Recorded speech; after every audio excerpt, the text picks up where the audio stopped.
ආයුබෝවන්. මගේ නම ශමිත්‍රි. මගේ YouTube channel එකෙන් මම උදව් කරන්න හදන්නේ විශේෂ අවශ්‍යතා සහිත දරුවන්ට අකුරු කියවීමට සහ ලිවීමට.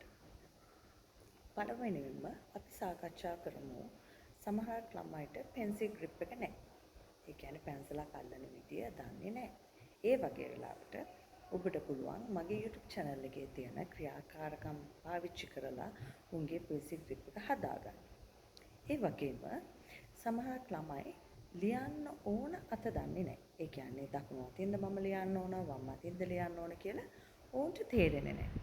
එතකොට අපිට කරන්න පුළුවන් පැන්සලක් ලබා දීලා ඒගොල්ලන් වැඩිපුර අල්ලන ඒ කියන්නේ පැන්සල අරගන්න අත ගැන සැලකිලිමත් වෙන්න. ඒ කියන්නේ දැන් පැන්සල දුන්නම දකුණු අතින්ද වැඩිපුර ගන්නෙ වම් අතින්ද වැඩිපුර ගන්නෙ ඊට පස්සේ ගත්තට පස්සේ ඔයගොල්ලන් අහන්න මට රවුමක් ඇඳලා පෙන්නන්න, ලයින් එකක් ඇඳලා පෙන්නන්න, ඉරක් ඇඳලා පෙන්නන්න.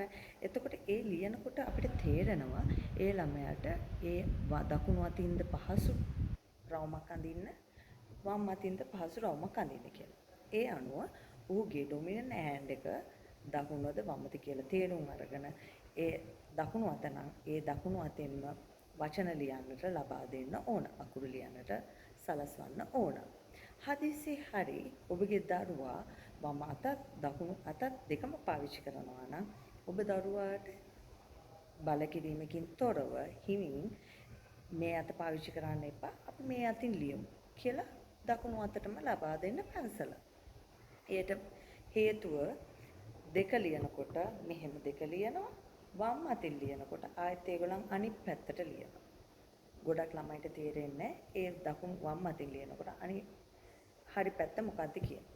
ඒක නිසා එතකොට ඒගොල්ලන් අත් දෙකම යූස් කරනකොට පාවිච්චි කරනකොට වැරදි විදියට ෆෝමේෂන් එක ලියන්න පුළුවන්. මිරර් නම්බර්ස්, මිරර් ලෙටර්ස් වගේ දේවල් ඇති වෙන්න ප්‍රධාන හේතුවක් ඒක.